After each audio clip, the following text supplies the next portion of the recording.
territorio nacional paga. Es decir, no es todo el territorio nacional. Si bien es cierto, la ley dice que las fronteras del territorio nacional coinciden con las fronteras del territorio aduanero, no significa que la superficie sea la misma. ¿Por qué? Porque el territorio aduanero no cuenta o se le debe restar a lo que se llama la zona franca de Tacna. Por poner un ejemplo, si el territorio nacional tiene una superficie de 1.285.215.16 kilómetros cuadrados y le restamos a la zona franca, el territorio aduanero tendría menos kilómetros cuadrados. Y miren la cosa interesante que sucede acá. Si nosotros mandamos mercancía a Tacna, según la ley, se consideraría una exportación. Por más que no salga de nuestro país, es decir, yo envío una mercancía, lo que sea, una mercancía a Tacna, para la ley es considerado una exportación. También hemos creado por ley una zona primaria, que se le denomina CETICO, ¿sí? Centro de Transformación Industrial y Comercial. Esto sí es una parte del territorio aduanero, pero por ser una ley especial, toda la mercancía ingresada a estos CETICO también se les considera exportación.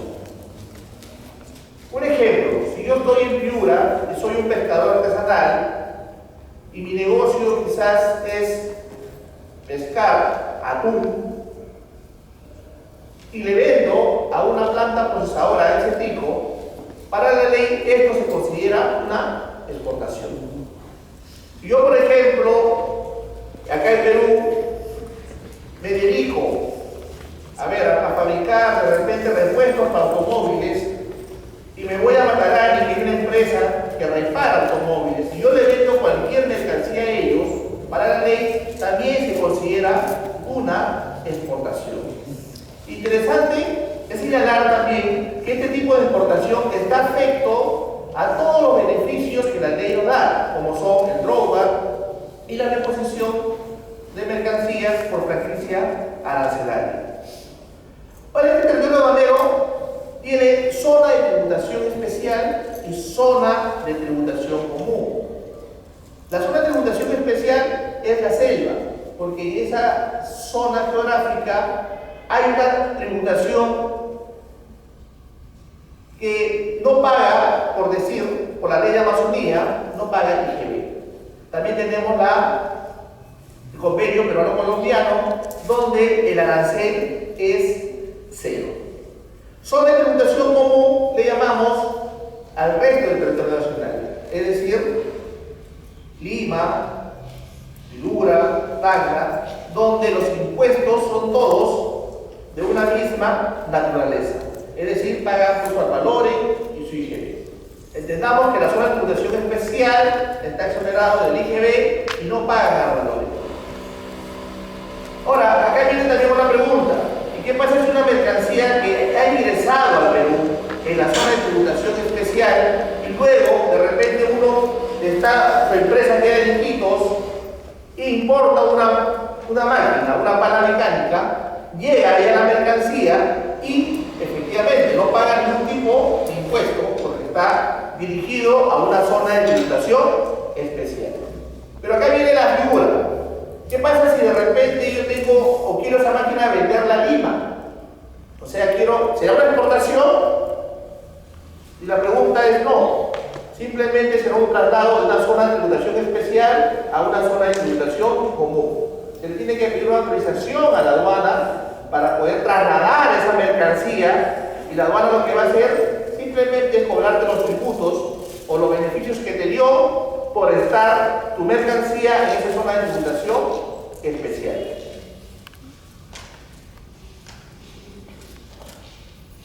Luego, la misma ley de aduanas nos dice que la exportación definitiva no está afecto a ningún tributo. En nuestro país no está afecto a ningún tributo, pero no necesariamente en otros países. En Argentina, por decir, las exportaciones sí pagan tributos. Ahora, entendamos tributos, deuda tributaria aduanera, como lo define la ley, que son los aranceles, el IGB, el impuesto selectivo al consumo. La exportación no está afecto a ningún tributo. Es más, si nosotros tenemos un saldo, un crédito fiscal de tributos, de IGB, por decir, se hace un trámite a la aduana, a tributos internos, para pedir la devolución de saldo a favor del exportador, es decir, el IGB nos lo devuelve. Además, la ley del IGB también señala lo mismo, señala que las exportaciones no están afectos al impuesto general a las ventas.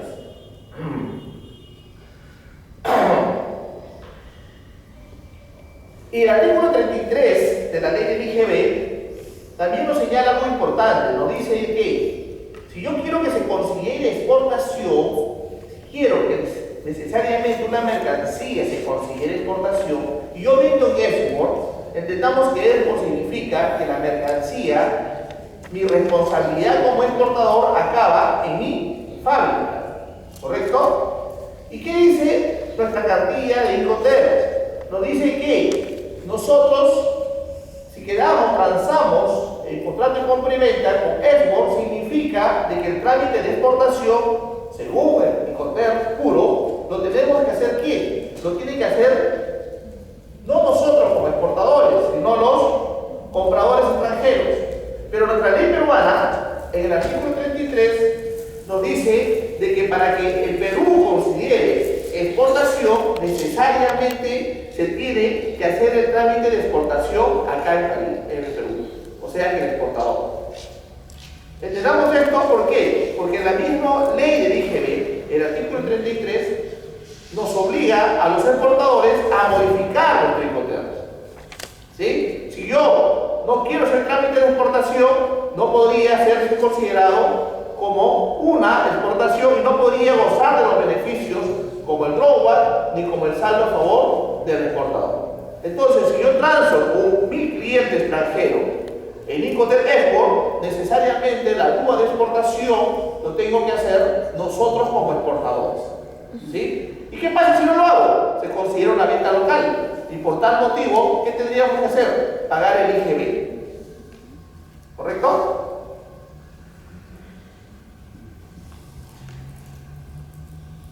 Bueno, en el territorio aduanero tenemos la zona primaria, ¿sí? Definido como parte del territorio nacional, donde ingresa, está habilitado para que ingrese y salga las mercancías. CETICOS es considerado zona primaria, pero por su ley, toda la mercancía, repito, que ingresa CETICO es considerado una exportación. Ahora, ¿qué pasa si la mercancía está en CETICO y se desea ir a otro país? Entonces ahí ya no se enumera una exportación, ahí numeramos lo que llamamos la reexportación. Siempre solamente es una solicitud de reexpedición y la mercancía sale a un tercer país. Bueno, ¿cómo clasificamos la exportación de bienes? En primer lugar, por su valor agregado del producto, lo podremos clasificar como una exportación tradicional y una exportación no tradicional. Una exportación tradicional podría ser la minería, el café, y una no tradicional donde tenemos un mayor valor agregado, textiles podría ser. Luego también lo podríamos clasificar por su trámite legal. Unas son exportaciones restringidas, donde necesitamos necesariamente un documento de control para que salga esta mercancía, y exportaciones prohibidas. Un ejemplo de exportación prohibida fuera, por decir, exportar la maca fresca, ¿correcto? La maca fresca. Y una exportación restringida podría ser de repente exportar quizás armas, municiones, granadas, etc. En la exportación prohibida, ya la maca puede salir de nuestro país, pero antes de eso tiene que tener una irradiación hecho por SENASA para que pueda salir de nuestro país. Luego tenemos las transacciones con valor sea, de acuerdo a la transacción comercial realizada. O sea, exportaciones con valor comercial y exportaciones sin valor comercial. ¿Qué le llamamos sin valor comercial? Es cuando enviamos mercancías, ¿cierto? De muestras, por decir, y no hay un contrato de compra y venta, no hay un pago de por medio. Y exportaciones con valor comercial, ahí sí existe dinero, un pago, una factura. Pero ¿cómo sustentamos nosotros documentariamente cuando una exportación no tiene valor comercial? Simplemente presentamos a la aduana una declaración jurada. Luego, con la permanencia de las mercancías en el exterior, lo podemos clasificar como exportación temporal y una exportación definitiva. ¿Qué significa una exportación temporal? Que se envía la mercancía, está 12 meses como máximo, y luego regresa a nuestro país sin ninguna transformación. Y la exportación definitiva es cuando mandamos la mercancía al exterior con la intención de que se quede en otro país. Los regímenes de exportación, en primer lugar tenemos la exportación definitiva, que tiene sus casos especiales, como decimos, es la salida legal de las mercancías, nacionales o nacionalizadas. Y al decir nacionales o nacionalizados, ahí entendamos que es mercancías producidas en el país, y nacionalizados que es mercancía que ya pagó sus impuestos, que se importó en primer lugar, se nacionalizó, ya se convirtió en peruano y se puede exportar. Un ejemplo es por decir, imaginemos que nosotros importamos una máquina de China. Traemos la máquina de China, pagamos los impuestos, esa mercancía ya está nacionalizada. Lo usamos un par de años y quizás esa máquina, de repente, conseguimos un cliente en Paraguay y necesita esa máquina. Yo esa máquina que es nacionalizada la podría enviar, la podría exportar, sin ningún tipo de problema. Por eso decimos mercancías nacionales o nacionalizadas. Se va. Luego tenemos el régimen suave.